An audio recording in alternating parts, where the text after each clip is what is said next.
Nous allons voir aujourd'hui comment optimiser vos ventes en M-commerce. Mais qu'est-ce que c'est que ça?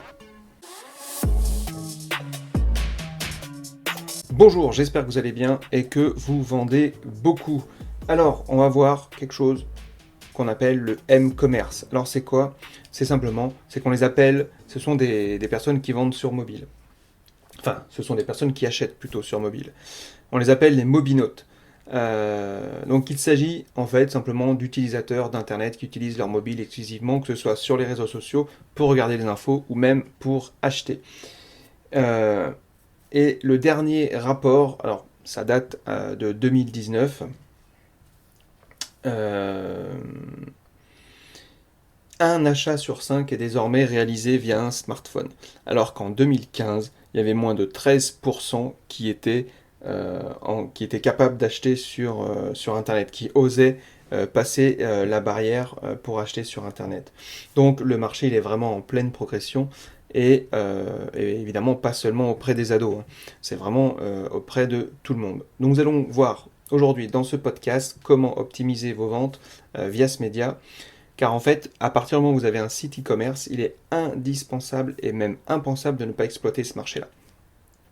Alors, bien sûr, à la base, vous avez besoin d'adapter évidemment votre site à l'écran réduit d'un téléphone portable, de prendre en compte les spécificités de ce média, on est d'accord. Donc, voici nos conseils, enfin en tout cas mes conseils pour optimiser vos ventes en M-commerce. Alors déjà, il va falloir adapter l'affichage, ça c'est prioritaire. Euh, ils sont a priori, les mobinautes sont a priori moins patients que les internautes sur ordinateur. Donc faites attention à ça, c'est pour ça que l'optimisation de l'affichage est hyper important pour pouvoir naviguer au niveau fluidité très très facilement. Euh, les informations elles doivent être directement accessibles et lisibles, sinon le gars il va péter un câble.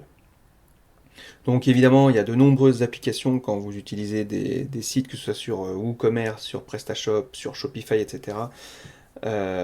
Donc regardez un petit peu ce qui se fait de ce côté-là. Surtout, c'est que ça va permettre d'éviter à vos clients de devoir attendre le chargement d'une page. Et ça va rendre la visualisation des produits beaucoup plus facile. Faites des tests également sur votre propre téléphone ou sur le téléphone de vos proches, parce que selon les téléphones, l'affichage peut éventuellement changer. La deuxième chose que vous devez faire, ça va être inciter vos clients à partager. Et là, c'est d'autant plus facile via une application M-Commerce, comme sur un blog, vous invitez en fait vos clients à partager leur expérience sur les réseaux sociaux.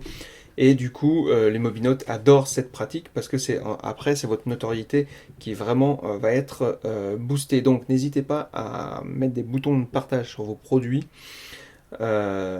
Souvent, ils vont dire, ah bah tiens, ils vont partager en disant, ah bah tiens, regarde ce que j'ai vu, je te partage le produit, etc., etc.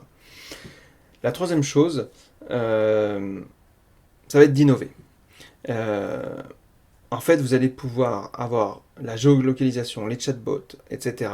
Et toutes ces fonctions-là, elles ne sont pas adaptées pour une boutique en ligne à la base. Mais vous pouvez tester des applications qui sont amusantes et ludiques et qui feront la joie de vos visiteurs. Je vous laisserai chercher sur Google. On ne va pas faire une liste ici de toutes les applis, mais il y a des choses qui sont vraiment en train de se créer, qui sont intéressantes. Ensuite, euh, soignez vos call to action. Alors ça, c'est indispensable. Le passage à l'action, ça doit sauter aux yeux. C'est-à-dire que le bouton du passage à l'action doit sauter aux yeux. Euh, la plupart du temps, et c'était souvent le cas dans les premiers, on va dire dans les premiers sites e-commerce pour mobile, euh, à la base, c'était vraiment les call to action étaient vraiment difficilement visibles et ça se détachait peu du reste. Et d'ailleurs, maintenant, Google conseille vraiment d'avoir des boutons qui soient assez gros, et notamment pour les doigts. Donc, mais placez-les bien au centre, ou voilà, pour que mettez de la couleur pour que les visiteurs puissent cliquer dessus facilement. Ok, ça c'est hyper important. D'ailleurs, quand vous faites un petit peu vos tests sur mobile et que vous demandez à Google ce qu'il en pense, il va vous dire les boutons sont accessibles ou pas accessibles. Ensuite, simplifiez un maximum, rendez les actions les plus simples possibles lors du passage de la commande, réduisez un maximum les champs obligatoires à remplir, ça c'est super chiant quand on est sur mobile, moi c'est pour ça que sur certains sites je pète un câble. Donc vraiment, pareil, et dans votre site, quand vous allez créer votre site e-commerce, moi je vous incite vraiment à ne pas mettre l'obligation de création de compte. Alors ça peut être chiant, dans tous les cas vous aurez de l'adresse mail du gars, de la personne qui commande, mais ne lui faites pas créer un compte. Euh, euh, c'est pour moi, c'est ce qu'on appelle le guest checkout. Vraiment, c'est invité, commander en tant qu'invité. Et ce sera beaucoup plus rapide, notamment si vous visez la vente mobile. Ça, faites-le directement quand vous créez votre site internet. Après, c'est un avis personnel. Donc vraiment, simplifiez un maximum la commande. Pour le gars, il est sur son téléphone, il veut passer la commande le plus vite possible. Il n'est pas tranquille chez lui, sur son fauteuil, etc., dans son bureau. Ensuite, bien évidemment, n'oubliez pas les informations indispensables, frais de port, montant total des achats, tous ces éléments doivent apparaître au moment de la mise au panier, d'accord, c'est le minimum, pour que votre client n'ait pas besoin de revenir en arrière. Et donc, parce que s'il revient en arrière, vous avez des chances qu'il rate, qu'il ne passe pas sa commande parce que ça le gonfle. Donc, il faut vraiment que dans l'affichage, ce soit tout visuel, tout doit être apparent tout de suite pour que la fluidité de la commande soit parfaite et que il passe tout de suite à l'action. Voilà pour ce podcast un petit peu court, mais qui est, je pense, indispensable à partir du moment où vous avez un site e-commerce. Pensez-le vraiment en amont lorsque vous faites ce site e-commerce. Aujourd'hui, il faut penser à la fois pour l'ordinateur et à la fois pour le mobile.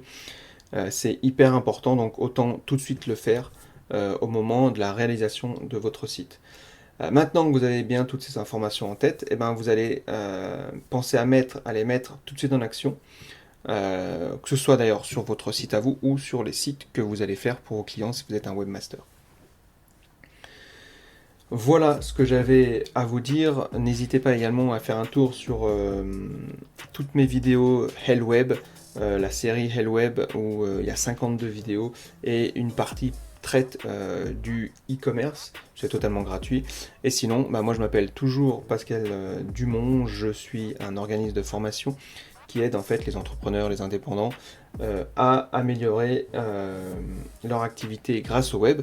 D'accord, donc tous ceux qui veulent se lancer dans la création de site internet, dans le référencement naturel pour être mieux positionnés, pour améliorer tout simplement leur activité. Donc allez faire un tour sur mon site, toutes mes formations sont prises en charge financièrement par ce qu'on appelle les OPCO, vous y avez tous droit, que vous soyez chef d'entreprise, salarié, peu importe, indépendant. Donc n'hésitez pas à aller faire un petit tour par là-bas. Moi je vous dis à très bientôt pour un prochain podcast. Ciao.